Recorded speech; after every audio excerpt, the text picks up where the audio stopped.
kuvuga ikibazo c'ubukene no kuvuga ico kibazo c'ivyo abarundi barya n'ivyo batarya, jewe ndumva ari ibibazo bibiri. Ubukene burahari mu Burundi ntawobihakana, umukuru w'igihugu wenyene yaravyemeye, yarabivuze ati nta mafaranga y'agaciro ariho nico gituma tutaronka igitoro kubera ntavyo dushora hanze. Rero uno munsi ntiyogaruka ngo avuge ngo nta bukene buriho, ubukene buhari kandi abarundi barashonje.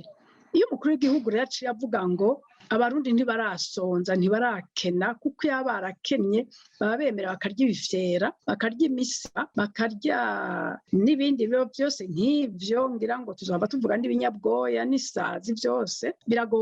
Biragoye kubwira abanyagihugu urongoye ngo ntimurakena ntimurasonza ubizi ko bashonje. Ico ni ikintu kimwe. Nuko ibintu byinshi bipfira mu mvugo, kuko hariho imvugo ikomeretsa. Biragoye ko umuvyeyi atagaburiye abana utwenga ukavuga ngo ntibarasonza, barashonje, barakenye. Mugabo guta akoko ukaja kurya ivyo mw'ishamba utazi ivyo ari vyo, ugatangura kuzana imisiba nguha abana n'ibindi ivyo bikoko byose twavuze, sindabizi.